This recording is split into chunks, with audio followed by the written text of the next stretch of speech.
सोलापूर जिल्हा न्यूज नेटवर्कमध्ये आपलं स्वागत आहे. बातमी आहे आपल्या ज्योतिबाची वाडी हद्दीतील स्वच्छतेबाबत. गेल्या आठवड्यापासून वारंवार तक्रार करून सुद्धा ज्योतिबाची वाडी ग्रामपंचायत प्रशासनाने गावातील स्वच्छतेकडे दुर्लक्ष केलेले आहे. त्यामुळे गावातील सामान्य नागरिकांना विविध समस्यांना तोंड द्यावे लागत आहे. गावातील गटारीची अवस्था आपण बघू शकताय. एका बाजूला आपल्याला दिसेल गटारीमध्ये दगड, माती आणि कचऱ्याचा ढीग साचलेला आहे. त्यामुळे थोडा जरी पाऊस आला तरी या ठिकाणी पाणी साचून तेच घाण पाणी रोडवर येणार आहे आणि दुर्गंधीचे साम्राज्य निर्माण होणार आहे. आणि दुसऱ्या बाजूच्या व्हिडिओमध्ये आपल्याला दिसेल पावसामुळे गटार पूर्णपणे तुंबलेली आहे.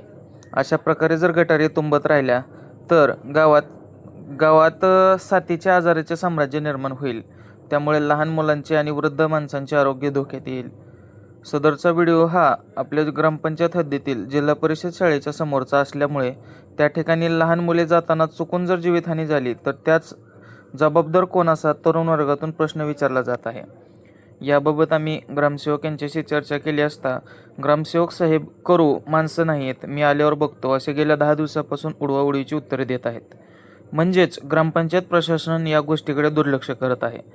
तरी ग्रामपंचायत प्रशासनाने येत्या 2 ते 3 दिवसात जर गटारी स्वच्छ केल्या नाहीत तर ग्रामपंचायत समोर आंदोलन करून ग्रामपंचायतला टाळे ठोकू असा इशारा स्थानिक नागरिकांनी दिलेला आहे.